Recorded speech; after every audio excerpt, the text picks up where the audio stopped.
Hey, Husky fans, Joe Simmons here from NIU Athletics. I'm hanging out here with NIU's passing game coordinator and wide receivers coach, Tony Sorrentino. Coach, how you doing? Doing great. How's it going? Oh, not too bad. Little soggy spring game for us on Saturday. Or I shouldn't say spring game, but it's kind of a spring preview, extended scrimmage. You had a chance to dry out yet? Yeah. Nothing like Husky Stadium in the rain, especially for us receivers. But we had a great time. It was good competition. We enjoyed it. What did you guys make of the tape? Having had a chance to watch that practice, I mean, it was pretty fun. It was impressive. I mean, both sides of the ball, huh? Yeah, I think the competition, that's really the theme this spring for us. And we were going at it, both sides of the ball, making plays. We had a good amount of reps, which was always good. And being able to watch the film today with the guys, we were able to teach a lot off that film, which is awesome. We definitely want to catch up with the offensive side of the ball. It's now been what, about 3 weeks or so. Um, how important has this spring been for the offense, considering all the new little pieces we've added this off season? No, I think that makes a great point. And then last year, if you remember, we only had two practices, spring practices. That's where a lot of the timing happens. Obviously, two new quarterbacks with Rocky and Ethan here. As receivers and tight ends, we will get a lot of timing down with them, throwing routes on air. Obviously, Skelly and then the live periods, which I think is huge. The addition of Clint Rakovich has been awesome, and he's kind of a do-it-all kind of guy. So the spring ball has been awesome for us, and then the meeting times and everything where we can actually teach more fundamentals and details of our game plan is really where we taken the next step. You touched on it with having Rocky Lombardi come in from Michigan State, Ethan Hampton, an early enrollee here for us, Dustin Fletcher. I mean, Ronnie Tice. Can you talk about that quarterback room and just what it brings to our offense? Yeah, obviously I coach the receivers, but I always say the quarterbacks are our best friend. It's our job to be where we need to be when we need to be there. And then obviously Rocky's addition, anytime you can add a coach's son, I think that's huge. I'm a little biased. I'm a coach's son, but he really is very football intelligent. So he kind of has taken command. And a mature kid. Ethan obviously should be a senior in high school right now. So having him here is so valuable. Those extra 15 practices that he'll get from just being here. And then Dustin and Rodney obviously were here previously, so we're just building on what we've already had with those guys. Talk about the running backs. I mean, that's another young group that Harrison Whaley had a ton of experience last year for us. We got Javon Ducker that's got a chance to come on in here and work and get some practice. Can you talk about their development and their growth this spring? Yeah, I think it's huge. They're doing a great job. Obviously, Coach Nick does a great job with their running ability, but then picking up the pass protections has been huge. And they can all catch coming out of the backfield. I think we have Coach Hammock obviously being a running back guy. We've got to be able to run the ball. Obviously, playing here, we want to run the ball. The running backs have taken a huge stride, I think, in my opinion, and they're super strong in the weight room. Coach Rooney has done a great job. So we're looking forward to being able to run the ball as much as possible. Promise we'll get to the wide receivers. We got to touch on one more spot. No, The you're good. offensive line, I think that one, I mean, again, last year, 6 games, whatever, but it seemed like that was another group that I think by the end, I think we found that lineup, that rotation that we were looking for. I mean, would you kind of agree? And how important is this spring for them? Yeah, again, same deal. We're a young team, and no excuses, but that's just the reality of it. So having Braden Patton back is enormous. Obviously, another coach's son, super smart at center to help build the camaraderie with the quarterbacks, and the O line is very athletic, very strong, and they're playing together. I think that's the key thing. Those five guys on the field at the same time, being able to play together, having the same calls, knowing what's going on, is huge, and they're big. And again, another group that's really benefited from the weight room this offseason, and they work their tails off. I mean, again, getting to your room now, I mean, you got some solid veterans in there. You have Cole Tucker, Tyrese Ritchie, and some really, I think, a very young, talented room. I mean, can you talk about what Tucker and Ritchie are doing with those young guys and trying to bring them along? Yeah, having Richie back for the COVID extra year has been awesome. He's really developed and he's really put it all together from a mental standpoint too. He takes great notes, sits in the front, understands the game of football. So I think that's really been able to. He's naturally gifted, so that's really taken to the next level.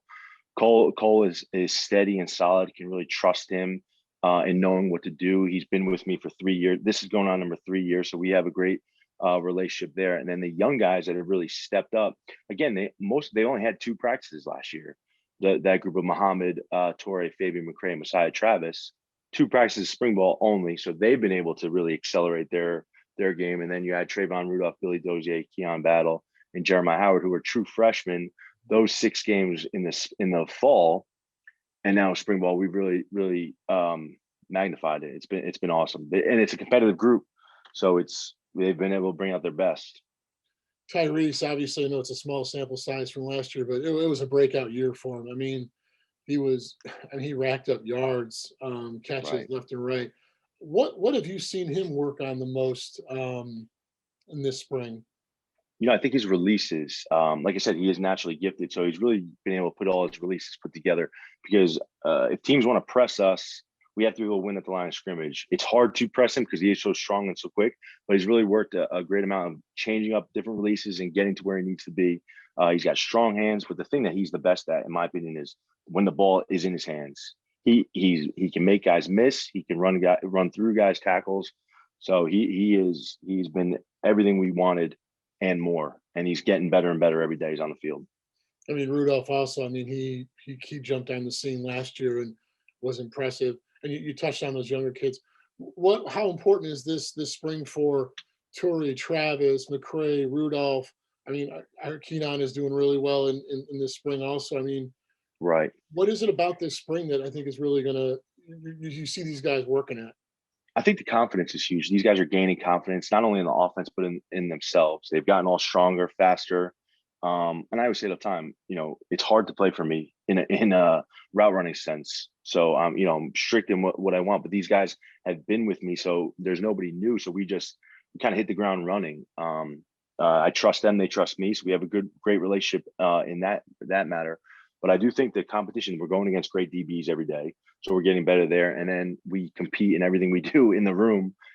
Whether it be routes on air, we break up into 2 teams. Whoever has the most drops loses. Got to do push-ups at the end. So we try to keep it fun, exciting, but then we're getting after it. I would not hear it from the tight ends, fullbacks if I left them out of an offensive review. Can we talk about those guys and just how important they are to our offense? Yeah, huge. I mean, sometimes they're the unsung heroes, but the tight ends and fullback group, again, a mature group in age. So they're kind of the older guys, and they're getting bigger and stronger. And Boast fullback, he does a lot for our special teams. He does the dirty work, that guys don't necessarily see. And then Tristan Tavis is back on the offense side of the ball at playing tight end. He's a great athlete. Liam Sorahan is very big, and again, he got some valuable playing time last year. Him and Crawford. So he's really been able to take the next jump. Then Luke Millette, who's just awarded a scholarship on Saturday, he came in at 217. He's now 245. He really embraced the tight end role. Didn't know if he was a receiver at first, and he really embraced the tight end. And we're seeing some great things from him. I was gonna say, I mean, we've seen it over the last 3 or 4 years. When you have a blocking tight end that can seal that edge, the run game, I'm not saying it's unstoppable, but it's incredibly effective. You don't have that, and the offense the running game struggles. I mean, is that kind of where you guys see that tight end position also being a real key part? No question. And Liam's length it will be huge for that, because we always joke with him. He could be a couple more sandwiches. He could be a tackle, but no, he's athletic, and we try to get the ball to him as much as possible. But I think solidifying that edge, and again, they've been together not only with the O-line for some practices and years now. So we're really hitting the ground running, and then obviously the speed at running back really helps out that also. And we have some great speed there. So we're balanced. We can hurt defenses many different ways, and that's what we're going to try to do. We're trying to be as creative as possible and get the playmakers the ball in space. So I think we're pretty much in the last week of spring ball here. What are some of the goals that you guys are looking to do with the offense? With these last 3 or 4 practices? Yeah, we got 3 more practices. So, obviously taking care of the balls first and foremost, the ball security aspect. We have to make sure that, we always say, hey, we want to end each possession with a kick, whether it be a punt, which is not always necessarily bad, and then or a field goal or extra point. So we're always getting some points. So we want to make sure we take care of the ball. And I just think, 3 more practices, at least for in the passing game, we want to keep the timing up and get guys comfortable with the quarterbacks. Making sure we're always on the same page, whether it be route conversions, things like that. And then again, run game. It's a little different in spring ball because we're not always tackling, but the run game and understanding who we are as an offense and what we want to do going forward. For the first game versus Georgia Tech, and then past that. So, we just want to keep gaining momentum and keep building on what we got. Well, no, Coach, it's been a lot of fun. I've seen a couple of practices this spring. I mean, it's tough for those early morning hours, but having seen a couple of Saturday ones, it's been a lot of fun seeing. I mean, I think Husky fans will see a totally different team, offense and defense, that first game of the year and all throughout 2021. Yeah, these guys are flying around. They've really bought in for what Coach Hammock is selling. It's been awesome. I like the early morning though. I do. I'm not gonna lie. I like the early morning. Let's go. Get up and go. Exactly right. No, hey, just get up and go. I want to appreciate you for sitting in with us here really quick and giving us a breakdown of the offense. It was awesome. I know Husky fans are gonna look forward to seeing it. Best of luck the rest of the week. Thanks a lot, man. Appreciate it. Big time.